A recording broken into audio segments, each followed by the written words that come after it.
வணக்கம். நான் சமையல்காரன்லருந்து நான் உங்கள் தினேஷ்.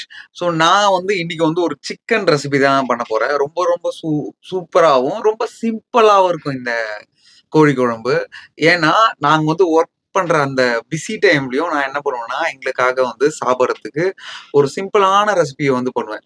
ஏன்னா, எங்களால அந்த லஞ்ச் டைம்ல ஆ ரெஸ்டாரண்ட் ரொம்ப பிஸியா இருக்கும். அந்த டைம்ல எங்களால ஸ்டாஃப் கேன்டீனுக்கு போய் சாப்பிட முடியாது, அந்த டைம்ல. ஸோ, எங்களுக்கு இந்த 4 டூ 5ல தான் லஞ்சே சாப்பிட முடியும். அந்த டைம்ல ஸ்டாஃப் கிட்சனும் குளோஸ் ஆயிட்டு இருக்கும். அதனால என்ன பண்ணுவேன்னா, நான் பிஃபோரே அந்த ஆர்டர் எல்லாம் போடும்போது சைட்லயே எதனா ஒண்ணு சிம்பிளா ரெடி பண்ணுவேன். அந்த ரெசிபிய தான் நான் உங்களுக்கு ஷேர் பண்ண போறேன். நான் இந்த சிக்கன் குழம்பு அடிக்கடி பண்ணி சாப்பிடுவேன். எப்படி இருக்குன்றத வாங்க வீடியோக்குள்ள போய் பார்த்து தெரிஞ்சுக்கலாம். எங்ககிட்ட கார்ன் எண்ணெய் இருந்ததுனால கார்ன் எண்ணெய் போட்டுக்கிட்டேன். நீங்க எண்ணெய் இருந்ததுனாலாம் போட்டுங்க. அதுக்கப்புறம் வெங்காயம் போட்டு நல்லா சாட்டே பண்ணுங்க. அதுக்கப்புறம் சால்ட் கொஞ்சம் போட்டுங்க.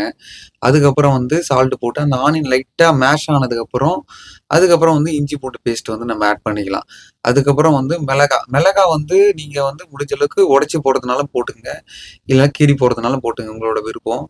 இதுல நல்லா வெந்துருதுனால அப்படி போடுறேன். அதுக்கப்புறம் கறி போட்டுக்கலாம். அதுக்கப்புறம் மஞ்சத்தூளு, அதுக்கப்புறம் போட்டு நல்லா மிக்ஸ் பண்ணுங்க. அவங்கள போட்டு நல்லா மிக்ஸ் பண்ணிக்கினே இருங்க. அதுக்கப்புறம் தண்ணி. ரொம்ப தண்ணி ஊத்த லைட்டா ஊத்துனா போதும். பாதி தண்ணி ஊத்துனா போதும்.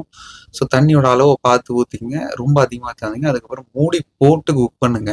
நான் வீடியோக்காக மூடி எடுத்துட்டு உங்களுக்கு குக் பண்ணி காட்டுறேன்.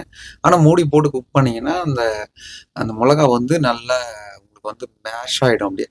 உடைஞ்சு நல்லா உதிரியா சின்னதா எல்லாம் மிக்ஸ் ஆயிடும். ரெடியா ஆயிடுச்சு சிக்கனு. இப்போ கொத்தமல்லியும், கருவேப்பிலையும் போட்டு நல்லா மிக்ஸ் பண்ணிப்போம். இப்போ பாருங்க நல்லா மிக்ஸ் ஆயிடுச்சு. இவர நல்லா மிக்ஸ் பண்ணி விட்டுட்டு, அதுக்கப்புறம் கொஞ்சம் தல மேலேயே கொஞ்சம் நெய்ய கொஞ்சம் ஆட் பண்றேங்க. சுவைக்காக. அப்படியே சூப்பரா கம கம கமன்னு வாசம் வரும். இப்போ வெள்ள சாதத்த எடுத்துப்போம். அந்த வெள்ள சாதத்துல கொஞ்சம் சிக்கனையும், அதுக்கப்புறம் கொஞ்சமா குழம்பையும் எடுத்து ஊத்தி, அப்படியே அந்த வாசனை அடிக்குது பாருங்க. ரொம்ப சூப்பரா இருக்கும். இப்போ இந்த குழம்பையும், ரைஸையும் எப்படி இருக்குன்னு டேஸ்ட் பண்ணிடலாம் வாங்க. ரொம்ப ரொம்ப நல்லாருக்கும். பாருங்க, நான் சாப்பிட்டு பார்க்குறேன்.